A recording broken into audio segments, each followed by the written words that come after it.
Supercomputers are just millions of dollars out of the reach of all of us, in the hands of major research labs only, government secret labs in the NSA. Think again. If you and I and a bunch of our friends hook up our motley PCs, we too can have our shot at a world-class supercomputer. They're calling it a flash mob, and here to show us how, Greg Benson, professor in computer science at the University of San Francisco. Welcome. Good to be here. I gotta ask you, flash mob, normally we think of, like, you know, marketing for Avril Lavigne, and they SMS messages to 150,000 fans who descend on a mall in North Dakota. But you're using kind of a different interpretation of flash mob. Exactly. We're capturing the spontaneity of the event that you just described, but applying it to computing, actually to supercomputing, something that you don't normally have access to. But if you get enough people together, you can build yourself a pretty decent supercomputer. What was the goal? I mean, like, supercomputers are now ranked, right? It's almost like chess players. And how do you, I mean, your goal was to actually get a top 50 supercomputer in the U.S. out of your flash mob. So what we're achieving is what we achieved for this day, Flash Mob 1. We wanted to show that we could build something that could compete with some of the most expensive, fastest computers in the world. And we did that. We showed that we came close, and if we would have been on the top 500 list 2 years ago with what we achieved. So we have some great video. You guys set this up at the gym at the University of San Francisco. Right. Basically, people brought in over 700 computers. About 900 people showed up, you said. And basically, you set up a giant network pulling all these computers together. Is that the primary trick, pulling together the network? The network is key, and we started setting that up the day before, and that took about 16 hours setting up hundreds of cables coming out of these network switches. Very cool. And the software you guys are actually running, we've got a copy of it up here. University of San Francisco Flash Mob 1 2004 Instant Supercomputer. So this is kind of like, it's loading into your memory. It's not replacing the operating system or rewriting your files in your hard drive or... Exactly. You boot off the CD. It's a so-called live CD. So it's like Knoppix or Exactly. STD. So it boots up right into RAM, doesn't touch your hard drive, and then you're ready to go. So we actually have sort of a mini flash mob set up here. That's right. So we've actually got 4 clients, so we can actually try to, gigaflops, is that how we're going to be rated here? Yeah. So we've got our, let's see, we've got the clients installed over there. That's right. So what you do to start a mini flash mob is you take a CD like the one you just showed, put it into each of the computers that are involved, boot up a server first, and then boot up the compute nodes after the server's booted. Okay. And once the servers come up, then you can type in FM taco.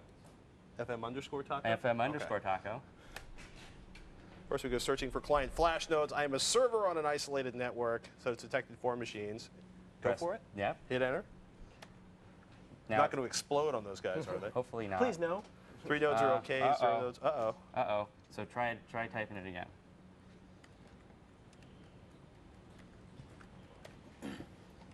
We yank one of our network cables. Yeah. All right. We didn't touch anything. Nothing. Verify that all detected nodes are keyed to this CD. We got 3 okay nodes, 1 node's bad. This one was out. Okay. Yep. You can try it again. You can tell we're on the screensaver set because things unplug themselves automatically. FM underscore taco, enter. Testing all 4. All 4 nodes are okay. Hit enter. All right. So what are we going to do? Make a basic guess of the processor type? So now it's going to go and see what processor types everybody is, and it configures each of the nodes based on what kind of processor is on that node. What does it do? To distribute a chunk of code for it to execute? Or that's right. Each compute node is going to do part of the overall problem. Got it. So it's like giant parallel computing. That's exactly giant right. cluster. That's exactly right. So hit enter to start LinPack with 20 megs per node. Right. We ready? We're ready. So what shows up on the other systems while this is running? So if you go to a compute node, what you'll see on the screen is something very simple. It shows what IP address it is. I see that up at the top. It'll show CPU utilization. As long as that's over about 50, it's showing that it's actually working on the computation. Wow, it ran already. We're done. So if you come back to the server, we'll see that we achieved 1.49 gigaflops with the 4 machines here. Cool. Yeah. How long does something like that take to run when you have 700 machines trying to run simultaneously? Right. So one of our runs that we had with 256 machines on Saturday took a little over an hour to run. Okay. And if you were going to utilize all of them, you could run probably 3 hours to Wow. finish the run. Is that because it takes a while for it to parse out all the information across all the systems? Or? Yeah, it's just the way to think about it is you have more computers, you have more RAM, and that means the problem that you can solve is bigger, and it just takes more time to solve bigger problems. So gigaflops right now, it's pretty abstract. What's the future? We've seen distributed computing being used for SETI to solve cancer equations. What do you hope to eventually be able to bring people together for a long weekend and, like, you know, cure cancer? Or? Well, maybe not cure it, but maybe make some progress. This is going to be a platform where scientists can now write scientific code that people who are interested in that science can then provide a flash mob in order to run that. And so it gives ordinary people and scientists a new choice in which to run scientific applications. Very cool. What's going to happen? Are you going to involve another flash mob, or flashmobcomputing.org is the website? Can we expect to see more evolutions of this, more gatherings? We're going to improve the software, make it even more automatic, and we hope that people take the software and do future flash mobs, and we'll help them out with that. Very cool. Very cool. Greg, thank you for joining us here Thank at you the very much. Screensavers. Ladies and gentlemen, you'll want to join a flash mob, pull one together in your garage, head over to thescreensavers.com and read what Greg has to say on how to make it all run. Very cool.